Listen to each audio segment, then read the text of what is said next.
आप देख रहे हैं समाचार गैलरी और मैं हूं आपका अपना साथी हेमंत कुमार गुप्ता। साथियों, हमारा जागरूकता अभियान हम अपनी झांसी नहीं देंगे कोरोना। मैं आज अपने विचार साझा करने के लिए हमारे साथ हैं समाजवादी पार्टी के वरिष्ठ नेता श्री अर्जुन सिंह यादव जी। अर्जुन जी, आपका स्वागत है हमारे कार्यक्रम में। नमस्कार अर्जुन जी, जो झांसी नगर निगम द्वारा कोरोना काल जो चल रहा है उसमें जो सैनिटाइजर्स और फॉगिंग और अन्य राहत कार्य जो झांसी के नागरिकों के लिए किए जा रहे हैं, उससे आप कितना संतुष्ट हैं? संतुष्टि की स्थिति तो ये है कि नगर निगम के पार्षद ये स्थिति स्पष्ट कर रहे हैं कि यहाँ नगर के लोग कितने संतुष्ट हैं, कितना भ्रष्टाचार है, चरम सीमा पे भ्रष्टाचार है, स्थितियाँ अलग हैं। तो मैं मानता हूँ कि ये इस पर हमें कहने की ज़रूरत नहीं है, उनके खुद पार्षद उन पर आरोप लगा रहे हैं। इसका उजागर होना चाहिए कि कितना भ्रष्टाचार हुआ है, जनता की गाड़ी कमाई का इन लोगों ने क्या किया है, क्या बंदरबाट किया है, इस पर इन्हें बात करना चाहिए। और इस पर कहीं ना कहीं सवाल सीधे पूरे प्रशासन पे उठते हैं और इसका जवाब देना पड़ेगा इन लोगों। अर्जुन जी, झांसी में कोविड-19 के 70 से ज्यादा पॉजिटिव केसेस मिल चुके हैं और झांसी की स्वास्थ्य सेवाएं जो लोगों को लगता है इतनी अच्छी हैं कि 35 लोग उसमें से ठीक हो चुके हैं, लगभग 50% लोग। तो झांसी की स्वास्थ्य सेवाओं से जो जिला प्रशासन द्वारा कोविड-19 के मरीजों के लिए की जा रही है, उससे आप संतुष्ट हैं? संतुष्टि की स्थिति यह है कि कोविड-19 की जो और अच्छी तरह व्यवस्थाएं होना चाहिए थी वो नहीं हुई। कई वीडियो हमने देखे जो प्रशासन की पोल खोलते हैं कि क्या व्यवस्थाएं पैरामेडिकल में रहीं, क्या व्यवस्थाएं मेडिकल में रहीं, और जो 500 बेड का समाजवादी सरकार में बनाया गया था वो व्यवस्था काम में आई, जिसके लिए उन्हें जनता से बात करनी पड़ेगी और समाजवादियों का धन्यवाद देना पड़ेगा इनको। अर्जुन जी, जो राज्य सरकार द्वारा प्रवासी मजदूरों के लिए घर वापसी के लिए बस द्वारा और ट्रेन द्वारा जो सुविधाएं दी गई, उससे आप संतुष्ट हैं? ये थोड़ा देर कर दी, सरकार की देरी हो गई इसमें। जब लोग सड़क पे चलते चलते मर गए, वहाँ से कोई हजारों किलोमीटर साइकिल चला के आया, कोई मजदूर साथी पैदल चल के आए, अगर ये और पहले कर देते तो मैं मानता हूँ कि हो सकता थोड़ा आंसू पोंछने का काम सरकार कर सकती थी। ये बहुत देर कर दी। अर्जुन जी, 32 गुल मीटर चालू, लॉकडाउन के बाद भी जो कमर्शियल दुकानें मॉल सारे बंद थे, उनका फिर भी बिजली का बिल आया गया, और स्कूल बंद होने के बाद भी जो अभिभावकों के ऊपर प्राइवेट स्कूलों में जो फीस का दबाव बनाया जा रहा है वो कितना न्याय संगत है? अगर ऑनलाइन पढ़ाई जिसके एवज में फीस मांगी जा रही है इतनी ही जरूरी थी, तो सरकारी स्कूल में इसका प्रावधान क्यों नहीं रखा गया? इस विषय में आपकी राय है? सरकार को कम से कम मैं मानता हूं कि 6 महीने की फीस माफ करना चाहिए, 6 महीने का बिजली का बिल माफ करना चाहिए।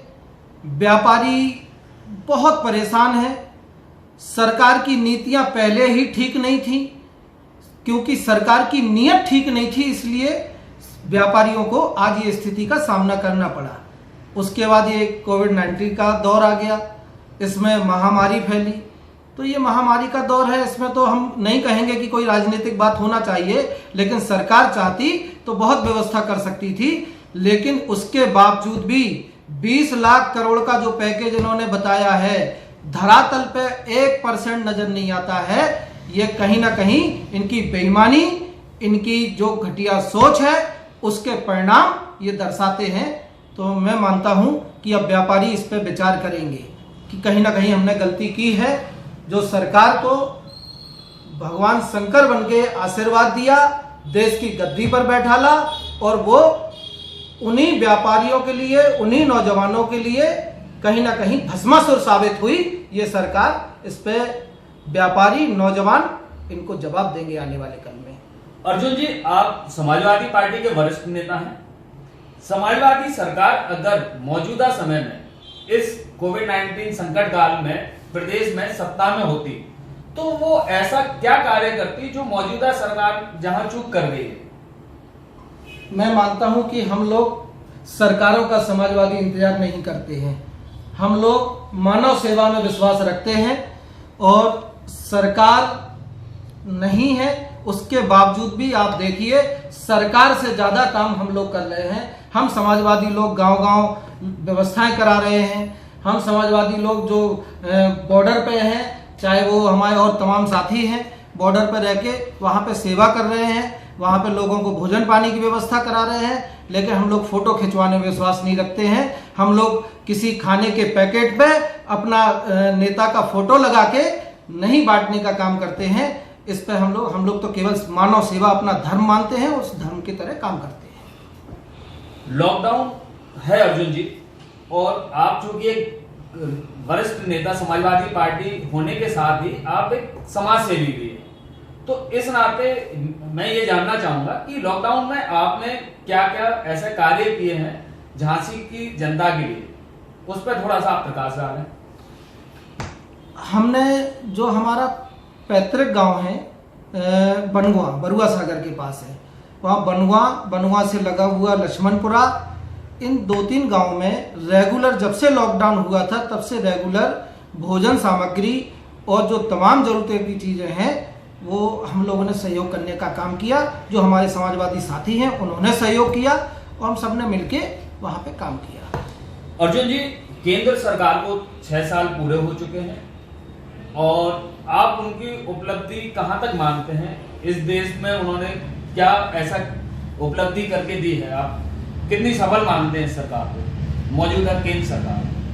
अब ये तो वही जवाब देंगे, वो बताएं कि इन 6 वर्षों में कितने पुल बनवाए उन्होंने, कितने एक्सप्रेसवे बनवाए और कितने विद्यालय बनवाए, कितने मेडिकल कॉलेज बनवाए।